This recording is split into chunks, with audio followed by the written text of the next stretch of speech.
Does Rogaine work, and will it treat your type of hair loss? My name is Dr. Jenny Liu. I'm a board-certified dermatologist, and I will tell you exactly what I think about Rogaine in this video. So let's talk about Rogaine. Rogaine is the brand name for minoxidil. Minoxidil is a potent vasodilator, and we have used it in medicine for many, many years, initially to treat high blood pressure. But in the world of dermatology, we use it to treat hair loss. And I feel like it doesn't get as much attention as it deserves, because to be honest, the only studied and approved topical ingredient or treatment for hair loss is minoxidil. You know, all these supplements we talk about, all these shampoos, really there's not a lot of great evidence, and really the only thing that has been shown and approved to regrow hair is topical minoxidil. If there's one thing that you should try, or if you want to, you don't know where to start and you are experiencing hair loss, I would say try minoxidil. So how does minoxidil work? Well, to be honest, despite the fact that it's been on the market for over 30 years, we still don't truly understand how it works when it comes to growing hair. We know that it's a potent vasodilator, so it helps to increase blood flow, but it's probably more than just that. It also has been shown to change the potassium level in the cells, and influx of potassium can affect cellular proliferation. But what we do see is that minoxidil causes a shift of hair follicles into that growing or anagen phase and a decrease in the shedding phase. So it not only shifts more hair in the growing phase and less in the resting and shedding phase, but it also prolongs the duration of anagen or growing phase. Now, minoxidil, you can find it topically over the counter in two common preparations. One is the solution and one is the foam. You can also find it in a couple different percentages, 2% and 5%. Across the board, what we know is that 5% is going to be most effective, and that is what we recommend for men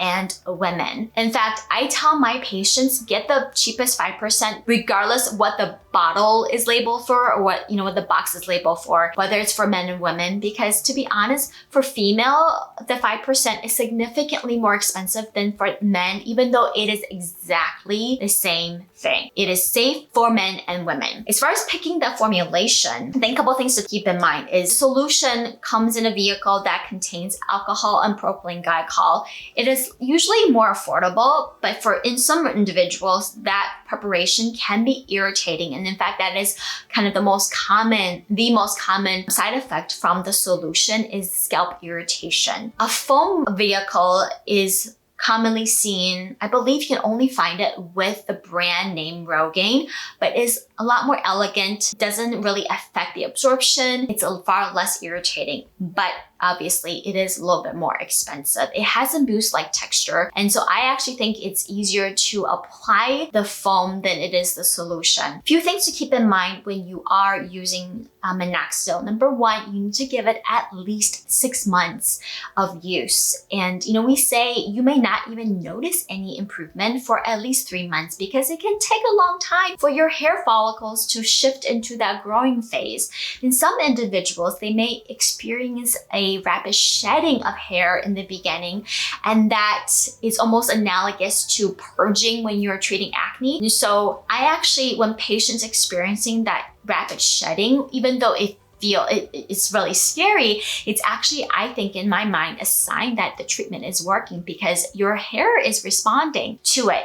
And so if you keep using the minoxidil, that shedding will stop and you will notice improvements, but you gotta give it time. At least 6 months. Do you need to use it forever? It really depends on what you're treating. So if you are treating it for androgenetic alopecia, or that is a progressive hair loss condition. So yes, if you're responding and it's working, you do need to use it on a regular basis. It may not be every day, maybe more a couple times a week once you have reached your happy state of hair volume and thickness and density, but you do need to use it on a regular basis to sustain that growth that you did experience on minoxidil. Now, for individuals who are using it off-label to treat hair loss, like for example, telogen effluvium, where you just kind of are needing it to jumpstart, stimulate hair growth, you don't necessarily need to continue using it. With the caveat, obviously, there are certain things like chronic telogen effluvium, but for the most part, say you went through a major illness like COVID, you experienced hair shedding, and you want to try to just you're now back in a healthy state, and you want to just stimulate your hair to grow back a little bit more readily, then Rogaine is something that you can use to